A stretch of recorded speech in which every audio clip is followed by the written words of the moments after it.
He was the strongest demon king in history, but after causing too much damage and falling into debt, he's fired by the elders and forced to earn money in the human world.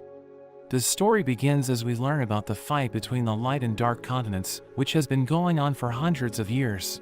The humans on the light continent launched countless crusades to eliminate the dark clan, but they couldn't break through the halls guarded by the 7 demon kings. The most powerful among them is the monarch of the first hall named Merlin, and we see him writing his weekly report, but he can't focus because the battle is right outside his palace. His sister Lilith uses her charm magic to make the humans fight each other, but one of the knights suddenly attacks her and sends her crashing to the ground. The humans stop fighting each other, and the knight introduces herself as Alice, the 233rd hero of the kingdom. Lilith realizes her magic didn't work on her because she's a girl, and she starts teasing her, telling her she's cute. Alice pushes her back and rushes to attack her, but Lilith kicks her away. She struggles to land a hit, and Lilith mocks her for being weak, so Alice decides to show her true powers. Lilith attacks her, but she's shocked as her whip made from dragon tendons breaks upon touching Alice's sword. She notes that the Holy Sword Light Anthem can't be touched by dark creatures like her, and she attacks Lilith with her magic. She manages to block it, but Alice suddenly rushes in and captures her. The soldiers start cheering for Alice, but Merlin hears the noise and wonders what's happening outside. Alice asks her master Sage to order her to attack the Demon King's palace, but he turns down her request and summons a giant monster whale. He calls it the ultimate weapon of humanity, since it can destroy everything with a single blow. Alice thinks they should only eliminate the Demon King, but he believes all demons deserve to die, so he wants to wipe them out. He knows how evil the Demon King is, because he's the only person who ever survived after facing him. He launches his ultimate attack to obliterate the demons, but Merlin suddenly arrives to protect them and accidentally lands on Alice. Lilith hugs him, telling him they bullied her, while Alice tells him to watch his step while he's landing. He wonders who she is, so Lilith tells him she's a useless hero, but he knows that Lilith lost to her, so she explains that she just got careless. Alice wishes to fight him, but he sends her flying with just a flick of his finger. Sage calls him his nemesis, but Merlin doesn't even remember him, so he mentions that he was the only person to ever survive after fighting against him. Merlin finally remembers him begging for his life, and notes that he let Sage escape because he promised to sacrifice his men to him. Everyone's shocked hearing this, but Sage explains that it isn't true, saying he's there for humanity's glory and justice.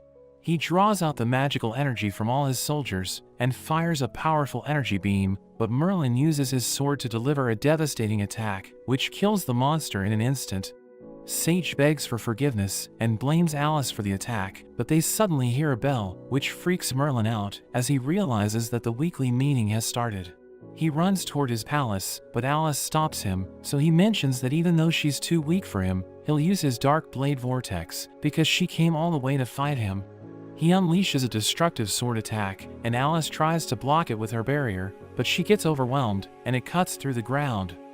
At the meeting, they're all disappointed at Merlin because he has the worst performance out of all the Demon Kings. He mentions that he defeated the most crusades and destroyed millions of humans, but they tell him he isn't making money for the palace.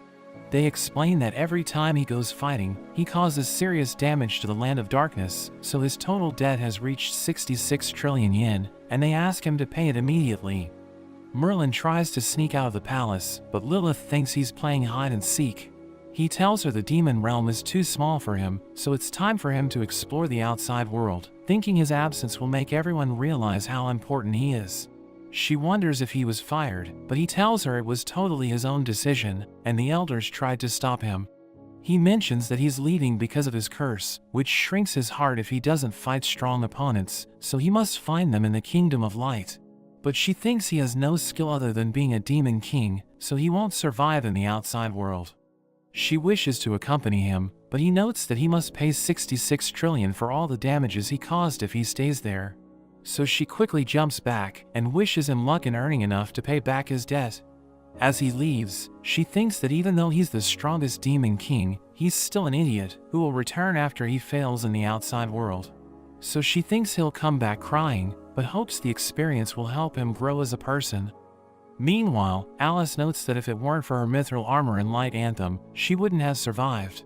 But she realizes that Lilith is approaching, so she plays dead, and Lilith thinks it's a miracle that her body is still intact. But she doesn't want to let her beautiful face turn to dust, so she decides to take her to the palace and keep her as a collectible. She tries to pick her up, but she's too heavy, so she decides to just take her head, but Alice moves to dodge the attack. Lilith wants to have a rematch, but Alice knows she's in no condition to fight, so she tries to escape, and Lilith orders her wolves to chase her. Meanwhile, Merlin reaches the sea, which the humans cross to reach the demon realm, and he realizes he used too much force with the blade strike earlier, because it damaged all the ships. He knows that demons can't swim, so he thinks he has no choice but to return, but a small boat suddenly floats towards him, and he decides to row himself across the sea. Meanwhile, Alice continues to run from the wolves, and she remembers how her master told her she isn't ready to face the demons. But she didn't want to become like her master, who did nothing but stay on the snowy mountain, so she insisted on going on an adventure. She starts crying, as she realizes that the outside world is scary, and she thinks she needs to work on her skills when she gets back. She takes out one of the wolves, and feels relieved, because only one elite tier beast is left, but it suddenly transforms into its final form, which freaks her out. She struggles to defend herself, and thinks she won't survive, but Merlin suddenly stops the wolf. He thinks she would make the perfect slave, so he tells the wolf named Fatty to tell Lilith that Alice belongs to him, which freaks her out. He tells her he saved her life, so she must serve as his slave to return the favor. He carries her to the boat, and she tries to resist, but she's no match for him, and he tells her to start rowing. Alice dreams about defeating Merlin, and she's about to marry a prince, but Merlin wakes her up, telling her to get to work. She thinks about getting her revenge one day, and as she gets lost in her thoughts, she starts rowing aggressively. She notices him standing firm despite the strong currents, but she soon realizes he's taking support from a wooden board. After some time, she smells the delicious food he's cooking, so she gets distracted. But he mentions that she's a useless hero, which upsets her, so she stops rowing, telling him they'll simply drift to death. He tells her she'll be rewarded if she works well, and even though she's against having that food, she isn't able to resist it. She apologizes to her master, saying a demon king shouldn't be able to cook such delicious food, so it's against the laws of nature. The sharks are attracted to the smell of food, and she tells him to stop roasting, but he ignores them, so she tells him the sea is home to more dangerous creatures. He points towards her back, and she's scared seeing a shark up close, but he sends it back with his conqueror's hockey. He thinks he's the most dangerous creature in the sea, but she notes that she was talking about the sea monster, which is the most terrifying predator in the sea. She reveals that even their army had to smear the holy dragon's poop on their ships, just to avoid its attack, and he realizes that it's the reason why the army smells so weird. But she notes that the holy dragon's poop is a precious treasure, because the holy dragon disappeared, so its poop is more precious than gold. She thinks he must have never heard about the holy dragon, but he takes out a contract crystal used for binding demonic beasts. He opens a portal, through which he contacts Bucky, thinking he no longer needs to leave, because he can earn the extra money by selling its poop. Alice can't believe the holy dragon turned into a pet, so he explains that he defeated it, and made it his pet. But she's still in shock, because the holy dragon is supposed to be the strongest being in the world. He thinks Bucky will find him through the crystal, and take him back to the palace, but it suddenly slips out of his hand and falls into the sea. Merlin tells Alice to continue working, but he notices that all the fish around them have suddenly disappeared, so he thinks a dangerous predator must be nearby. The sea monster appears before them, and Alice asks him to chase it away, but he mentions that he can't swim. She wonders why he's acting so strong when he can't even swim, so she realizes that she must deal with it herself. She jumps to attack it, but her sword can't pierce through its skin, and she loses all hope. Merlin tells the monster to become his new slave, and carry him across the sea, but it rejects his offer, and shoots water at him. So he uses his sword to attack it, killing it in an instant, and Alice can't believe how powerful he is. They finally reach the shore, and Merlin notes that they only made it because he's such a good leader. He thinks Alice is a useless slave, because she lacks strength and brains, so he decides to part ways with her. But before he leaves, he tells her to take off her armor, because he wants to earn money by selling it. Alice appears in the court, where she's held responsible for the death of her fellow soldiers, because she wasn't strong enough to defeat Merlin. She's stripped of her status as a hero and ordered to pay 50 million gold since she lost the precious mithril armor. After a year, we see Alice fighting against pirates, but they think she's too weak to defeat them. She frees the girl they kidnapped and tells her to stop worrying because she'll engage them until backup arrives. She shoots ice to freeze the captain's feet, but as she tries to finish him off, she's blocked by another pirate who pushes her back. She tells them they won't be able to lay a hand on the girl as long as she's alive, but they just laugh at her. They explain that she's just an elite tier hero while they're at the holy tier, so she can't do anything to them. They prepare to attack her, but Merlin suddenly lands on top of them. He mentions that he couldn't wait for them to complete their show since his curse would have activated. They think he's weak because they can't sense his magic, so they decide to fight him. He uses his sword to defeat them, but his attack creates a massive explosion, which destroys their ship, as well as the reinforcement ships sent to rescue the mayor's daughter. Alice can't see his face, so she considers him her hero and starts praising him, but he leaves before she can learn about his identity. After that, a reporter named Bella mentions that the Queen considers Merlin a wanted criminal. She reveals that no one knows his real name and they've given him the title of Nightblade, but Alice refuses to accept it since she considers him as the real hero. She's irritated that the TV is still showing the interview, and she's happy that she was able to collect 10,000 gold, but she realizes that she still has a long way to go before she can clear her debt.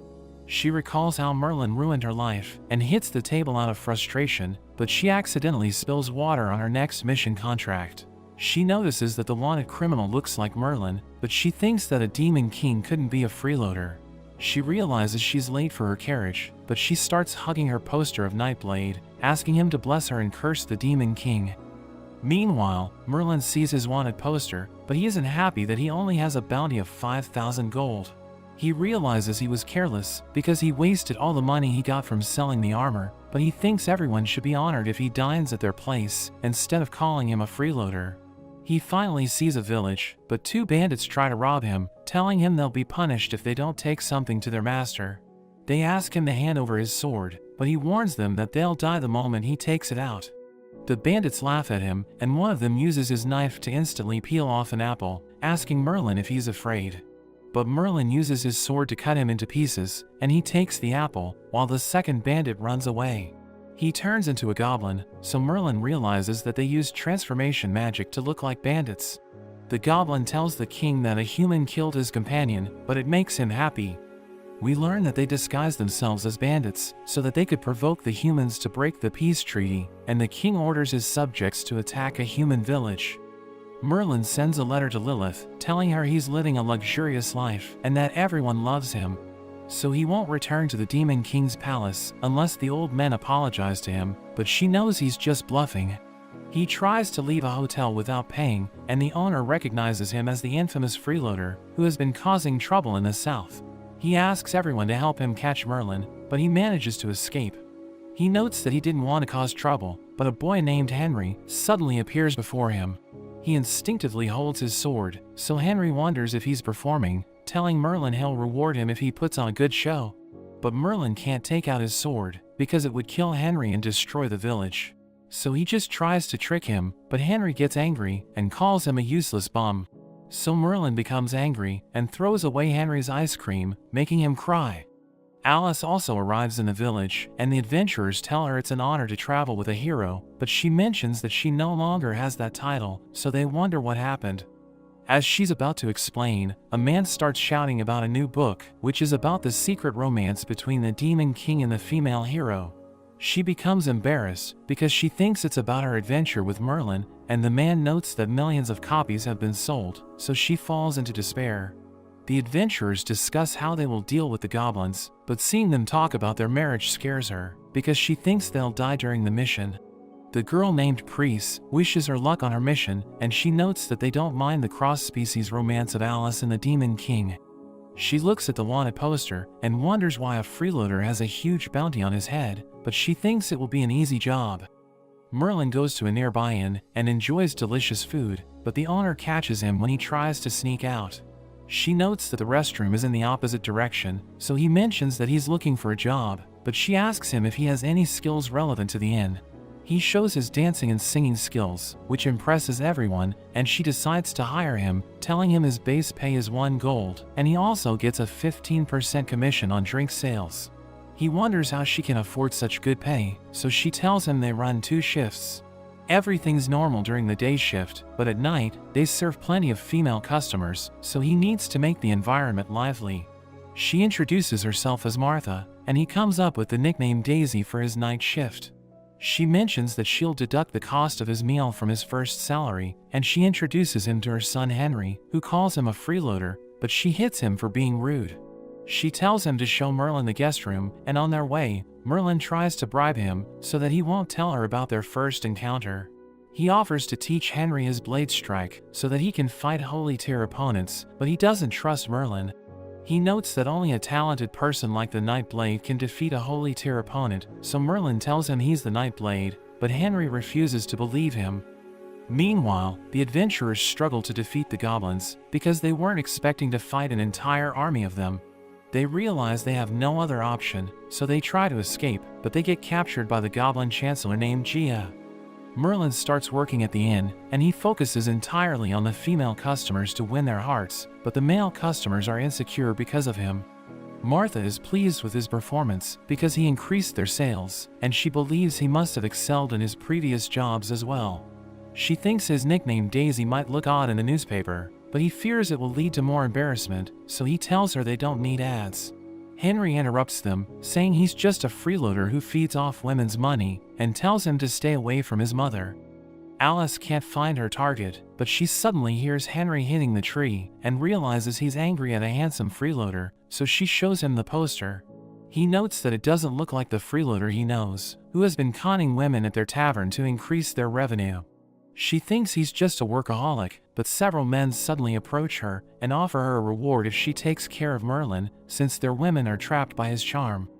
Alice goes to the inn, where she's surprised to see a large number of women, since it's just a small town. She sees Merlin and realizes he's the freeloader from her poster, so she decides to catch him. But she recalls that according to the reports, he always runs away, so she tries to get close to him first. She accidentally enters the stage, and he thinks she also wants to be a part of his performance. But they soon learn of each other's true identity, so she tries to kill him, but he dodges all of her attacks. She starts crying, telling him she's been living a miserable life after he left her, so the ladies think he's a terrible person for abandoning her. After that, Alice asks Merlin to return her treasure, but he reveals that he has already sold it. She mentions that he ruined her life, so she'll arrest him if he doesn't return the armor, but he reminds her she's no match for him. She realizes that she must live with her debt of 50 million gold, which surprises him, because he only has a debt of a few thousand coins after freeloading for a year. She explains her situation to him, telling him she had to get a job in the Adventurers Guild, and fight holy tier opponents to pay off her debt. But he gets excited, asking her how he can become an adventurer, so she tells him he'll need a referral. He asks her for her referral, because he always wanted to become an adventurer, but she turns him down. Meanwhile, Henry walks around the city, but the guards tell him to go home, because Martha will be upset. He mentions that he doesn't want to see the freeloader, and the adventurer who left to defeat the goblins appears. He asks the guards to open the gates, but they tell him they aren't allowed to open it at night. He notes that his friends are dead, and he's heavily wounded, so they open the gate. But it turns out to be a trap, and the goblins rush into the village. He asks Gia to free his fiancée as part of their agreement, but she explains that he has no right to negotiate with her, because he's just a slave. Alice wonders why the Demon King wants to become an adventurer, and she's upset that she can no longer get her reward, because no one can capture him. The goblins attack the inn, but Merlin realizes they aren't customers, so he kicks them out, which impresses the ladies. Martha worries for her son, so she rushes out to find him, and leaves the tavern under his care. As more goblins appear, he quickly takes care of them, and continues working as if nothing happened. He realizes that he won't get paid if anything happens to Martha, so he goes off to find her, while she asks everyone if they've seen Henry. A man tells her he saw him near the gate, and warns her that there are goblins everywhere, but she goes looking for him anyway. She calls out his name, which draws the monster's attention, and they take her away. Henry realizes she's in trouble, so he tries to help her, but he's so scared that he can't move. Meanwhile, Merlin walks around the village and thinks it's as chaotic as the Dark Realm. He runs into goblins and wants to avoid fighting them since they're so weak that they can't help him with his curse. But they still attack him, so he cuts them into pieces. Alice sees him and thinks he's working with the goblins, but he explains that he'll never team up with such low-ranked creatures. She notes that if he isn't with them, he should help her defeat them, but he explains that he doesn't care because he isn't a resident of the village. She reminds him that he wants to join the guild and tells him adventurers must protect the village, but he doesn't want to do it unless she pays him. She notes that she doesn't have money, so he tells her to step aside because he needs to find Martha. Alice thinks she can save the village alone, and she uses her ice magic to freeze the goblins. Gia observes her and thinks Alice won't be able to stop her if she lands a surprise attack, but Alice shocks her with a strong kick. She tells Gia to leave the village, but she mentions that despite being an elite tier, Alice can't defeat all of them. Gia orders the goblins to capture her, but a boy suddenly collapses before her and tells her about Merlin. She uses her magic to see how the goblins were killed, and realizes that her army is no match for Merlin, so she orders them to retreat. The villagers look for their family, while a man named Johnson tries to advertise his services as a personal guard. They all ask him to save their loved ones, but he thinks they're already dead, so he tells them to focus on the future instead. Alice arrives with the adventurer who asks the guards to open the gates, and he tells them the goblins took their loved ones to their cave. One of the soldiers recognizes him and calls him a traitor, but Alice defends him, saying his fiancée and comrades were captured, so he was forced to work with the goblins. Johnson asks her who she is, so she introduces herself as the 233rd hero, and everyone starts talking about her. Johnson tries to turn them against her, so she kicks him away and decides to attack the cave alone. Henry decides to join her, thinking the villagers are all cowards, but he accidentally trips over a goblin and becomes scared as he sees the bodies. He goes to take his father's sword so that he can use it to save his mother. The unconscious goblins suddenly wake up, and he tries to attack them, but they easily defeat him. They're about to finish him off, but Merlin arrives to save him and tells them they're making him angry because they're the reason why he needs to work overtime. Henry tries to leave with the sword, and Merlin tells him to stay home, but he notes that he needs to save his mother. Merlin thinks he's always causing trouble, but he remembers the time he had to fight to save his sister, and decides to help Henry. He notes that it will be the first time he lifts his sword for a human, but he doesn't know where the goblin's cave is. He hears a group of humans planning to rescue their loved ones in the goblin's lair, so he decides to join them. He volunteers to be their leader, telling them he's a strong warrior, but they think he isn't fit to lead them. Henry tries to tell them he's a capable fighter, but he doesn't want to explain himself, so he decides to appoint Johnson as their leader instead. They're glad that he'll lead the rescue, because they think he's a reliable warrior, but he's too scared to face the goblins. Alice sneaks into the cave by distracting the goblins, while Gia tells the Goblin King about their raid. He praises her for capturing humans, but she tells him she encountered 2 strong fighters in the village. She claims that she could have defeated them, but she led them to the cave instead, so that he could enjoy watching them suffer. They finally arrive outside the goblin's cave, and Johnson starts shivering in fear, while Henry rushes to fight the goblins, but Merlin stops him because he knows it's a trap. Gia activates her fire barrier and tells them to surrender if they want to live. Merlin walks through it, which worries Henry, but he notes that the heat is nothing compared to the magma under his house. Gia notes that even holy tier warriors can't break through it, so the humans don't stand a chance, but Merlin suddenly appears behind her, telling her he walked right through it. She wonders who he is, but he can't reveal his true identity, so he tells her he's Daisy, and he manages to charm all the goblins. He grabs her hand and asks her to just hand over Martha, but she refuses and tries to burn him with her magic. But he easily stops her flames, so she realizes that he's been hiding his true powers. She uses her ultimate move to surround him with her flames, but he sneezes and sends all the goblins flying. She wonders if he's a monster, but he just flicks her, which sends her crashing into the mountain. The fire disappears, and Johnson can't believe Merlin was able to defeat Gia because she's an elite tier mage. And as he enters the cave, they notice that his silhouette is similar to that of the Nightblade. Meanwhile, Alice frees the prisoners, but she's spotted by goblins, so she tells Priest to lead everyone out of the cave while she handles them. She quickly defeats them, but accidentally enters the king's hall, where she sees him waiting for her.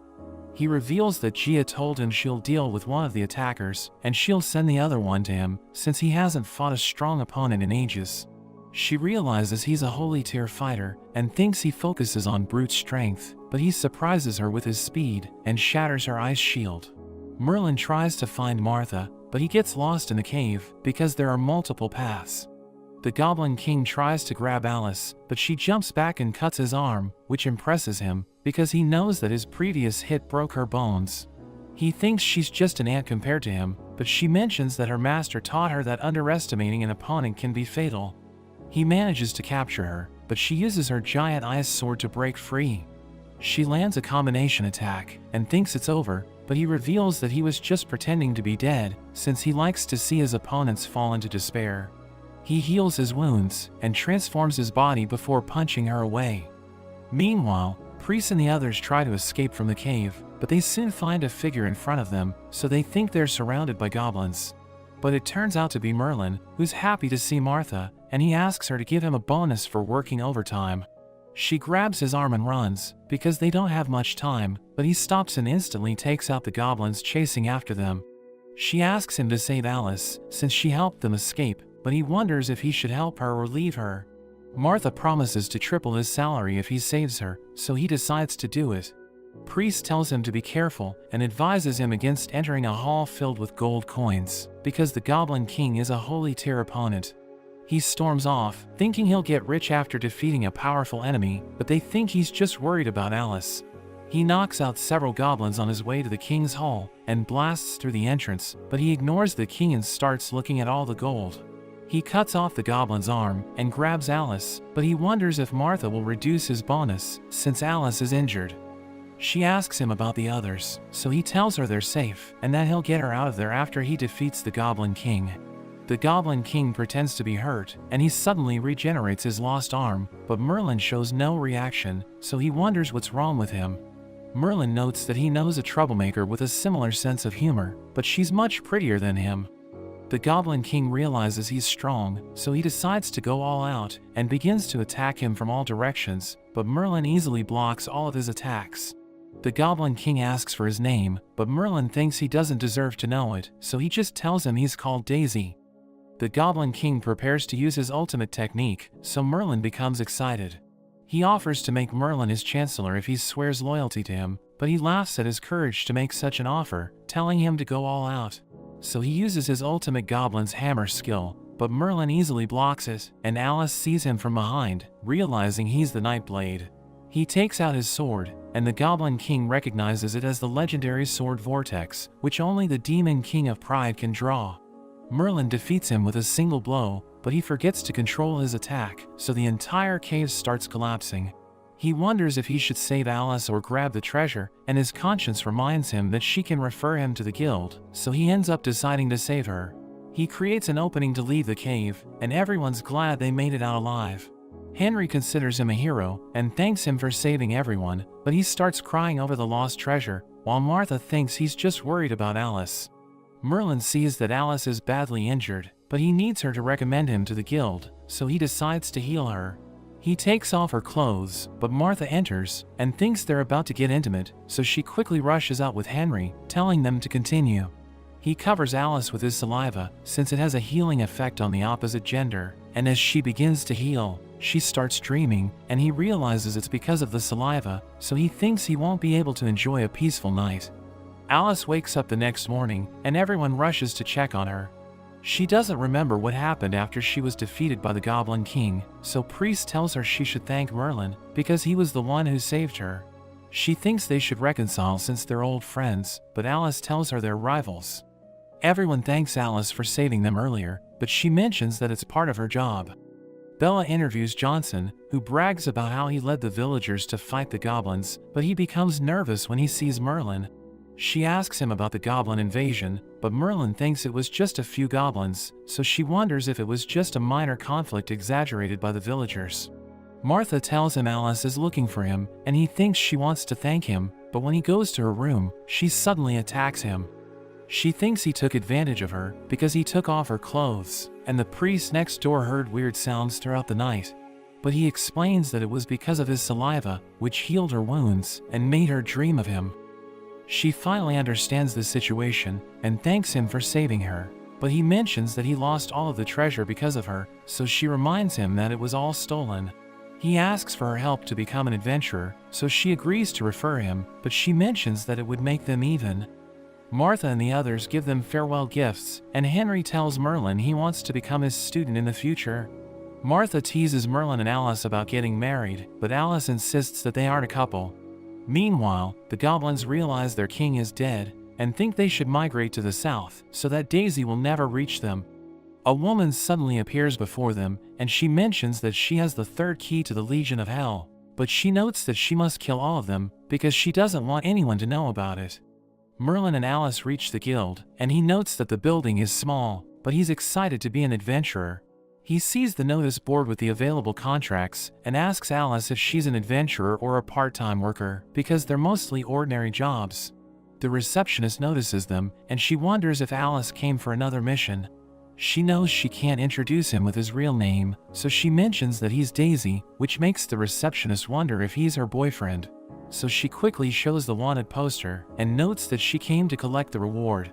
He's shocked hearing this, but she tells him a criminal can't become an adventurer, so he must pay his debt first. The receptionist named Lou tells her that even though it follows the rules, she'll only get 10% of her actual reward. Lou deducts the money she owes the guild, and gives her 50 gold coins, which makes her sad, but Merlin tries to steal them, saying he was the one who turned himself in. She tells him she lost thousands of gold because of him, so he reminds her of how he saved her life multiple times. Lou notes that they should test his level, but Merlin thinks they shouldn't waste time, telling her to give him the highest title. A man named Arnold arrives, and he thinks Alice is dating Merlin, which makes him sad, because she rejected his proposal. She tells him she isn't dating Merlin, but he still takes out his sword, and challenges Merlin to a duel, telling him the winner can date her. She yells at them to stop, but Arnold still rushes in and attacks Merlin, who sends him flying into the ceiling. Another adventurer named Hobbs tells Alice that her boyfriend is just as strong as her, and Merlin thinks he's mocking him. But she notes that it's a compliment, because their guild only has a few strong adventurers. Merlin mentions that he'll help them raise the overall level of the guild, but a man named Claude suddenly arrives, and everyone falls silent. He checks his power, and the orb reveals that he's a saint-level fighter. Lou tells him he passed the test, and everyone's shocked because he's as powerful as the guild master. Merlin thinks he'll shock everyone with his results, and that they'll worship him after he takes the test. But the device fails to measure his power, so Lou tells him he can't become an adventurer. Alice wonders if he's hiding his strength, but he isn't sure what's happening. She offers to prove that he's strong enough to become an adventurer, but Lou tells her she can't break the rules. He notes that a highly skilled warrior like him is rare, and even the Devil's Messenger asked him to lead the Hell's Legion, but he turned down the offer. Everyone starts laughing at him, but he offers to fight the strongest person in the guild to prove his strength. The guild master arrives, saying he can't ignore his challenge, and he takes him to a hall. Merlin asks him if he wants to give up, thinking it will help him keep his reputation, but the guild master thinks he's arrogant, telling him he has already defeated countless people who challenged him.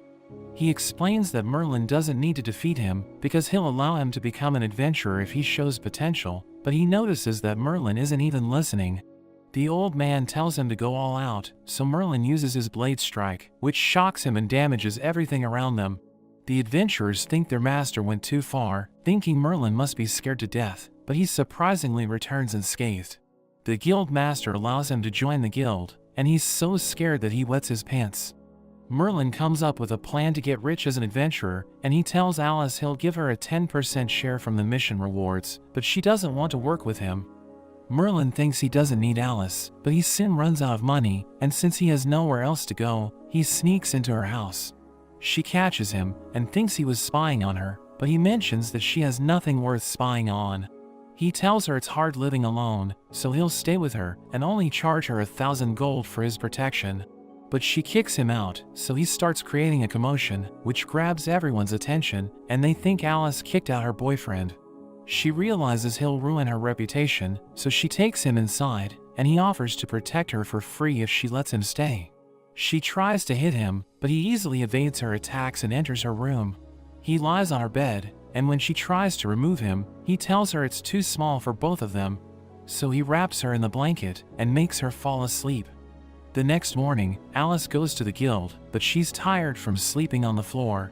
Merlin arrives, and he asks her why she didn't wake him up, so everyone starts gossiping that they're living together. Arnold also appears, and he notes that his duel with Merlin wasn't fair, so they should have a best of 3. But instead of fighting, they should see who can complete an A-rank mission. Merlin notes that even though he isn't interested in winning her over, he can't ignore a commission since he's an adventurer. He tells Lou he wishes to take the commission, but she tells him he can't accept the mission without a mentor because his level is too low. So he tells Alice to join him, but Arnold also asks her to join his team instead, telling her he already hired Claude to be a part of his team. Merlin thinks he's the ideal choice, but she decides to join Arnold's team. Everyone feels bad for Merlin because she abandoned him for the Duke's son, but he sees Hobbs and tricks him into forming a team. After that, Hobbs wakes up in a carriage and wonders where they are, so Merlin tells him about the mission, but he gets scared because he's just a mage and Merlin is a rookie. He tells Hobbs to stop worrying because he'll take care of everything, but Hobbs suddenly sees the Knights of the Duke of Roses. But Merlin doesn't know them, so Hobbs mentions that they have a higher status than Arnold's father. A knight named Carl asks for directions, so Hobbs tells him it's across the mountain, but they'll need to walk because their carriage can't go there. Carl becomes angry, thinking he wants the Duke's daughter Cecilia to walk on such a muddy path, so Merlin wonders if she's a cripple. Carl tries to whip him, but Merlin grabs onto it and pulls him off his horse. Hobbs tells him to calm down and end the fight by apologizing, but he thinks Carl should be the one to apologize. They suddenly see a stampede of burning rhinos approaching, so Carl orders his soldiers to protect the carriage.